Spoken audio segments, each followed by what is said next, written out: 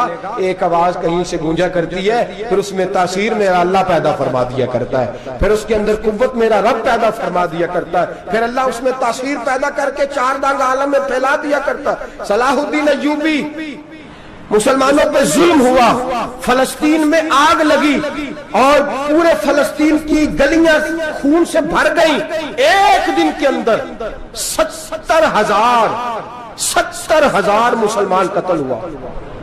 گھوڑوں سے سڑکوں پہ چلا نہیں جاتا تھا، گھوڑے پھسلتے تھے، اتنا خون تھا، اور کچی سڑکیں تھی، اتنا خون تھا، پہلے کچی زمین نے خون پیا، پھر خون اس سے باہر آیا، پھر بھی اتنا سخت 70,000 آدمی قتل ہوا۔ صلاح الدین ایوبی کون تھے؟ میرے غوث اعظم جیلانی کے مدرسے کے طالب علم تھے۔ جامعہ نظامیہ مدرسہ، یہ مدرسے ہیں جنہوں نے دین کے مجاہد پیدا کیے، مدارس ہیں جنہوں نے دین کے مجاہد پیدا کر کے پوری دنیا کے اندر پھیلائے ہیں۔ مدارس کے اندر دہشت گردی آئی، میں اختلاف نہیں کرتا، لیکن ابھی بھی مدرسے ہیں جن مدرسوں سے رسول اللہ کے دین کا سچا درس دیا جاتا ہے، امن، پیار اور محبت کی فضا کو عام کیا جاتا ہے وہ مدارس، اور انشاءاللہ قیامت کی صبح تک وہ مدرسے قائم رہیں گے۔ صلاح الدین ایوبی مدرسے کے طالب علم ہے، مدرسے کا، لیکن مدرسہ اس کا تھا جو ساتھ درویش بھی تھا، جو ساتھ اللہ رسول کے احکامات محبت کے ساتھ پھیلانے والے غوث اعظم جیلانی کا مدرسہ تھا، اس مدرسے کا پڑھنے والا طالب علم۔ دیکھیں نا، علم دین شہید کون تھا؟ نعتیں پڑھنے والا تھا نا، ختم دلانے والا تھا۔ عامر چیمہ شہید کون تھا؟ نعتیں پڑھنے والا تھا نا۔ یہ نعتیں وہ چیز ہوتی ہے جو دلوں کے اندر اثر پیدا کر دیتی ہے، جو نبی پاک کی محبت کو پروان چڑھاتی ہے، اور یہی چراغ جلے گا تو روشنی ہوگی۔ صلاح الدین ایوبی اکیلا اپنے دوستوں سے کہنے لگا مسلمانوں کی مدد چند سالوں میں نکلو مدد کریں۔ انہوں نے کہا تیرے نکلنے سے کیا ہوگا؟ کہنے لگا میں نے نہیں نکلنا، میرے اللہ نے میری مدد کرنی ہے، میرے اللہ نے میری اٹھ باندھ کمر کیا ڈرتا ہے، پھر دیکھ خدا کیا کرتا ہے، میں مجھے نکلنے دے، اللہ میری مدد کرے گا۔ تھوڑا تھوڑا کر کے فوج جمع کی، کوشش کی، چند سالوں کے بعد اسی جگہ جہاں مسلمانوں کا خون بہا تھا اللہ نے اسلام کا جھنڈا پھر سے بلند کر دیا۔ صلاح الدین ایوبی فاتح بن کے مسجد اقصیٰ کے دروازے پہ کھڑا ہے۔ چند سال گزرے، عیسائیوں کا اپنا وہ ظلم ابھی یاد ہے، اور عیسائی سارے لیڈر کہتے ہیں تیاری کر لو، اب ہمارے بچے کاٹے جائیں گے، عورتیں بیوہ ہوں گی، گردنیں کٹیں گی، اب دیکھنا جتنا خون ہم نے بہایا تھا مسلمان اس سے دگنا بہائیں گے۔ صلاح الدین ایوبی گھوڑے پہ کھڑے ہیں اور پوچھتے ہیں او عیسائیوں بتاؤ تمہارے ساتھ کیا کروں؟ گردنیں جھک گئیں، جواب کوئی بھی نہیں۔ کہا تم نے 70,000 مسلمان ایک دن میں مارا تھا، بولو تمہارے ساتھ کیا کروں؟ تم نے ایک دن میں مسلمان یوں کاٹے جیسے گاجر مولی کاٹی جاتی ہے، بولو کیا کروں؟ عیسائی کہنے لگے ہمیں اپنے ظلم یاد ہے، تشدد یاد ہے، بربریت یاد ہے، تو بہتر جانتا ہے تو نے کیا کرنا ہے۔ صلاح الدین ایوبی گھوڑے پہ فاتح کھڑا ہے، آنکھوں میں آنسو آئے، تڑپ کے رویا، کہنے لگا میں تمہارے ساتھ وہی سلوک کروں گا جو میرے مصطفیٰ نے قریش مکہ کے ساتھ فرمایا تھا، لا تصریب علیک، جاؤ تم پر کوئی زیادتی، جاؤ تم آزاد ہو۔ اس نے کہا تو کر کیا رہا ہے؟ کہنے لگا میں کیا کروں، میں اس محمد کا ماننے والا ہوں جس نے معاف کرنا سکھایا ہے صلی اللہ علیہ وسلم، میرے پیروں میں زنجیر ہے رسول اللہ کی غلامی کی، جاؤ تم آزاد ہو۔ اس نے کہا تم آزاد ہو، لوگوں نے کلمہ پڑھنا شروع کر دیا، اشہد ان لا الہ الا اللہ واشہد ان محمدن عبدہ۔ سارے قبیلے کے کچھ نہ کچھ لوگ مسلمان، ایک قبیلہ رہ گیا مسلمان نہیں ہوتا۔ صلاح الدین ایوبی اپنے خیمے میں بیٹھے ہیں تو ایک بی بی آ گئی، اس قبیلے کا کوئی شخص مسلمان نہیں ہوتا، بی بی آئی، آگے کہنے لگی میرے 4 بیٹے جنگ میں کھو گئے، چھوٹے چھوٹے بچے،